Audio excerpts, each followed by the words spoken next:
So this is a fairly straightforward hard cider recipe that you can do without too much equipment, and most of the information that I've gotten and how I've brewed my hard ciders are off of this blog on the Homebrew Exchange community that I'll go ahead and link down below.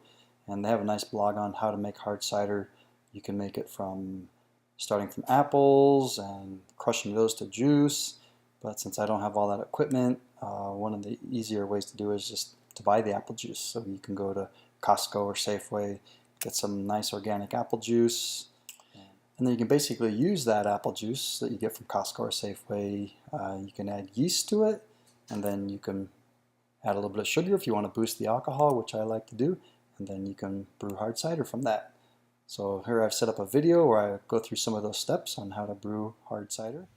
So this is a very basic homebrew hard cider with cranberry that you don't need a lot of equipment to make.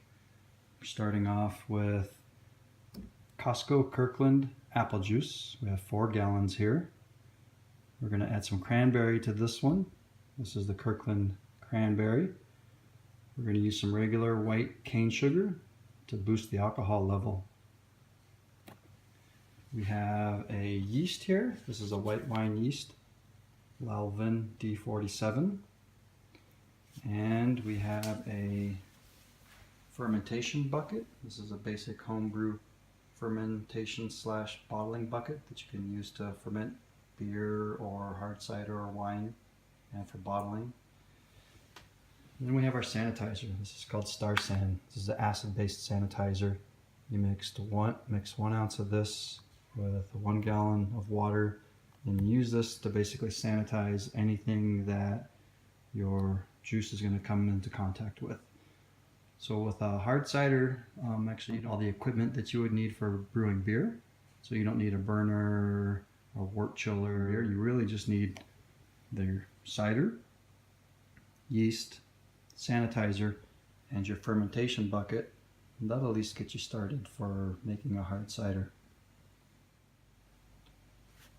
So our fermentation bucket has been sanitized. It's ready to go.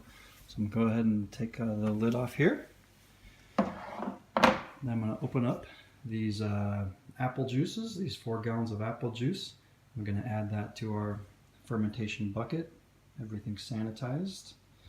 And I'm going to add maybe about half of that cranberry juice to give it a bit of a cranberry flavor. And then I'll go ahead and put our sugar into my cranberry bottle here.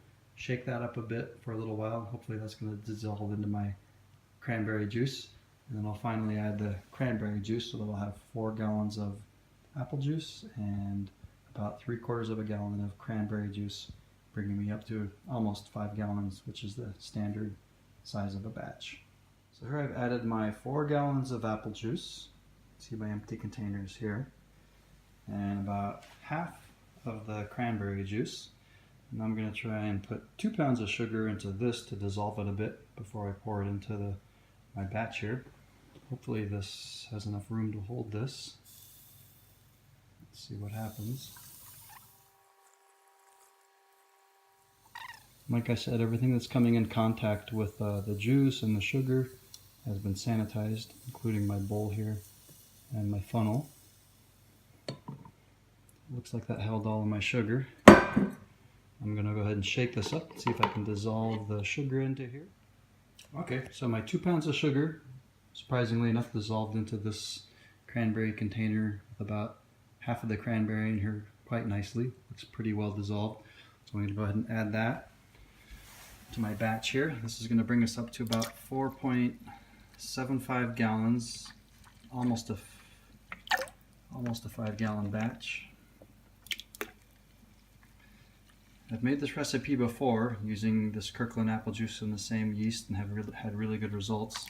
I thought I'd add a little bit of cranberry, see if I could add a little bit of flavor to this. So now we have our 4.75 gallons here.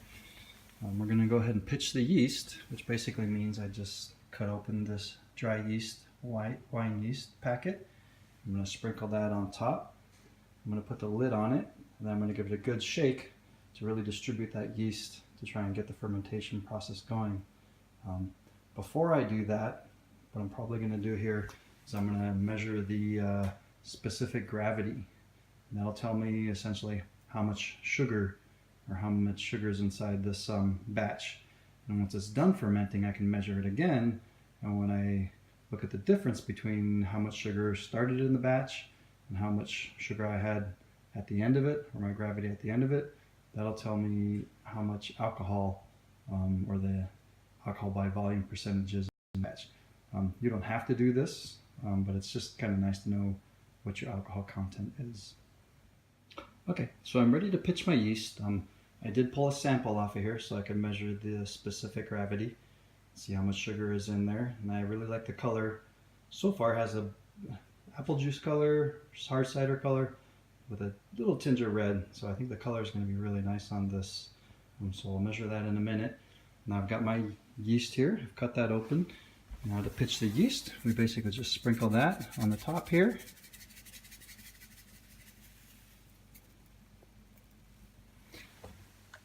And we're going to put our lid back on. So I pitched my yeast, which means I just kind of sprinkled it on top there, closed my lid, held my thumb on the hole here in the top of my fermentation bucket, gave it a good shake for about a minute to really stir up that yeast and try and get some oxygen in there so that it starts fermenting.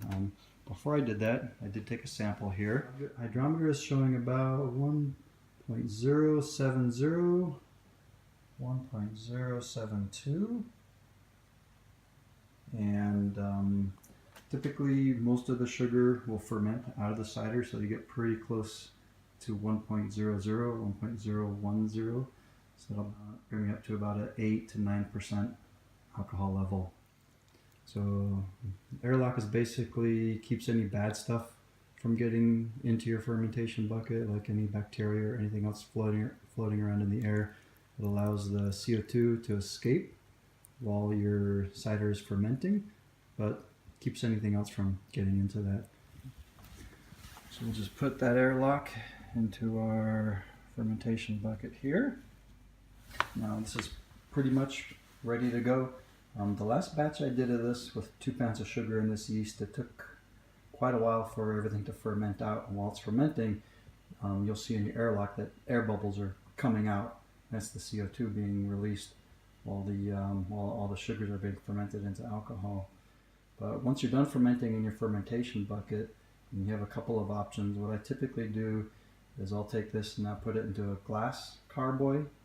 And the glass carboy, I'll really let it become very clear, let all the sediment clear out of there. That's called secondary fermentation. You don't have to do that. At that point, you could go ahead and just bottle it. Bottling equipment, if you don't have bottling equipment, which is like a capper and the bottles and all that stuff, another option is, which I've done before with a fair amount of success, is use something like this. This is basically a 1 gallon glass jar that you can put your cider into to let it carbonate. And when it's time to carbonate, you do have to add some sugar. And the sugar that you typically use, you can get this at your homebrew store where you got your fermentation bucket. It's one of these bags of corn sugar. And basically what you'll do typically is you add this to some boiling water, maybe a cup or so of boiling water, so that it gets dissolved. And then you'll add that to your 5 gallons of hard cider. And at that point, once you bottle it, you've got that sugar in here, there's still some yeast in that hard cider, and you bottle it and cap it with something. And instead of the CO2 being released, that'll turn into carbonation.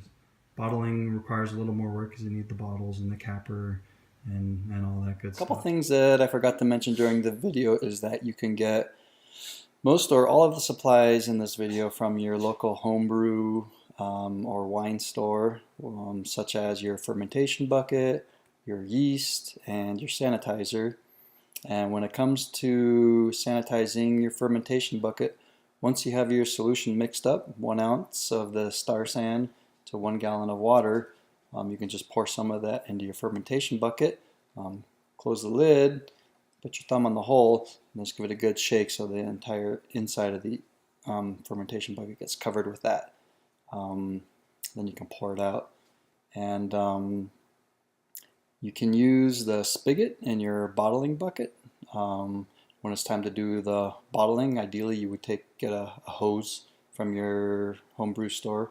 Put the hose on there, and then put that into wherever you're going to do your bottling, and then open the valve, and you can let that go into your bottling device. Another thing, a formula for calculating your alcohol by volume percentage. That's when you take your original gravity, which in the video was about 1.070 or 1.072. And then the final gravity I expect to be around 1.00, 1.010. You plug these two numbers into a calculator online, and it'll tell you what your alcohol by volume percentage is. After you've pitched your yeast and you've put your lid back on, you've shaken up your fermentation vessel, and everything's ready to go. It varies how long it takes before you start getting fermentation. You'll know that it's fermenting. You start seeing air coming through your airlock. It'll start bubbling. Sometimes when I do a brew, that can take as quick as 12 hours or 1 day. But with the ciders, it seems to take a little longer. Sometimes it can take maybe 2 or 3 days before you start seeing bubbling. And that'll tell you that your sugars are fermenting into alcohol. And with a cider, it takes a little longer than a beer typically does. Maybe that'll continue from 1 or 2 weeks. I've had some go even as long as 3 or 4 weeks. And then once you're bubbling, you don't see any bubbling anymore, then you pretty much know that your fermentation is done and all your sugars have been converted into alcohol. One other thing I didn't cover is that when your airlock that you put into the top of your lid, you want to fill that with the sanitizer liquid. And the reason you do that is if your fermentation vessel ever gets cold and it contracts and creates a vacuum, that any fluid that gets sucked back in from your airlock will be sanitized liquid, which will have no effect on your hard cider there. If you just put water in there, you never know, it might be contaminated or something, and that might contaminate your batch. Thanks for watching.